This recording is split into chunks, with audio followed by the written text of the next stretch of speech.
Hi, வாங்க வீடியோக்குள்ளே போகலாம். இது நம்பர் 1 பாகம் சொல்லிட்டேங்க. இது நம்பர் 2 பாகம். சாமிக்கு பாருங்கள், சாமிக்கு சாம்பிராணி தூபம் காட்டுறாங்க. சாமிக்கு எல்லாம் கருப்பு கல்லை காமிச்சிட்டு 2 காவல் தெய்வத்துக்கு காமிச்சிட்டு கன்னிமாருக்கெல்லாம் காட்ட வந்திருக்காங்க. அப்புறம் அங்கே பாருங்கள், சாமியோட தூடி இருக்குது. அந்த தூடிக்கும் சாம்பிராணி காமிச்சிட்டு காவல் தெய்வத்துக்கு சாம்பிராணி காமிப்பாங்க. சாம்பிராணி காமிச்சிட்டு அந்தாண்ட குதிரையெல்லாம் இருக்குதுங்க. அந்த குதிரை சாமி அது ஒரு சங்கிலி கருப்புங்க, பயங்கர சக்திங்க. குதிரையை பார்த்தோட்டி அப்படியே எனக்கு ஒரு மாதிரி ஆயிடுச்சு. சாமி பாருங்கள், சூப்பராக இருக்குது. குதிரை மேலே கருப்பு சங்கிலி கருப்பு ஏறி உக்காந்துருக்கிற மாதிரி எல்லாம் 2 சாமிக்கு காமிச்சிட்டு சூப்பராங்க அர்ச்சனை அப்படி பண்ணுறாங்க. சாமிக்கிட்ட சொல்லி மாந்தோப்புங்க, ஃபுல்லாக மாந்தோப்பு தான். இந்த கோயிலை சுற்றிலும் மாந்தோப்பு தான்.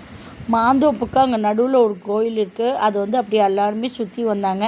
எங்கள் அக்கா பையன், எங்கள் பொண்ணு, எங்கள் அக்கா பொண்ணு எல்லாருமே வந்தாங்க. சுற்றிலும் அப்புறமேட்டு சாமியை கும்பிடுங்க. கூட்டங்க, நிறைய கூட்டங்க. சாமிக்கு அப்புறம் தீபார்த்தனை காமிச்சாங்க. தீபார்த்தனை காமிச்சிட்டு எங்கள் அக்கா பொண்ணும் வீடியோ எடுத்தா, நானும் வீடியோ எடுத்தேன். அப்புறம் தீபார்த்தனை காமிச்சாங்க. தீபார்த்தனை காமிச்சு முடிச்சுட்டு எல்லாம் தொட்டு கும்பிட்டு சாமிக்கிட்ட எல்லாம் வேண்டிக்கிட்டோம். சங்கிலி கருப்பு ரொம்ப ரொம்ப சக்தி உள்ளவருங்க. இந்த கோயில் எங்கே இருக்குதுன்னு பார்த்தீங்களா, திருச்செங்கோட்டில் இருந்து ஒரு 30 கிலோமீட்டருங்க. பாசனூர்னு ஒரு கோயிலுங்க, அங்கே தாங்க இருக்குது. ஃபுல்லாக காட்டுக்குள்ளே நடுவில் இருக்கிறார் இவர். அப்படி சாமிக்கு காமிச்சாங்க தீபார்த்தனையெல்லாம் தொட்டு கும்பிட்டு நம்ம குறையெல்லாம் சாமிக்கிட்ட சொல்லிவிட்டு நல்லா சாமியை வேண்டிக்கிட்டு எங்கள் சின்ன பொண்ணுக்கு ஒரு கயிறு கட்டணும். அப்புறமேட்டு எல்லாத்துக்கும் அந்த தண்ணி தெளித்து விட்டாங்க.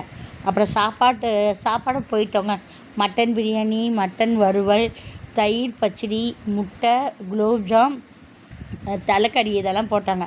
நான் சொன்னேன் இல்லைங்க, கோயிலுக்கு நேராக ஆறு ஓடுதுன்னு. அந்த ஆற்றுல பாருங்கள், எங்கள் பொண்ணு, எங்கள் அக்கா பையன், எங்களோட ரிலேட்டிவ் கீர்த்தனா, எங்கள் மாமா, அப்புறம் எங்கள் பிள்ளை அக்ஷயா எல்லாருமே தண்ணியில் ஆறில் விளையாண்டுக்கிட்டு அவ்வளோ ஜாலியாக இருந்தாங்க. எல்லாம் முடிச்சுட்டு அப்புறம் மீன் வாங்கினோம். எங்கள் பொண்ணு உட்காந்து வேடிக்கை பார்த்துக்கிட்டு காமெடி பண்ணிக்கிட்டு இருந்தா. அப்புறம் எல்லாம் மீனுங்க, மீனெல்லாம் வாங்கி வீட்டுக்கு எடுத்துக்கிட்டு. இந்த வீடியோ பிடிச்சிருக்கா பாருங்கள், லைக் பண்ணுங்கள், கமெண்ட் பண்ணுங்கள், ஷேர் பண்ணுங்கள், சப்ஸ்கிரைப் பண்ணுங்கள், மறந்துடாதீங்க. பாய்.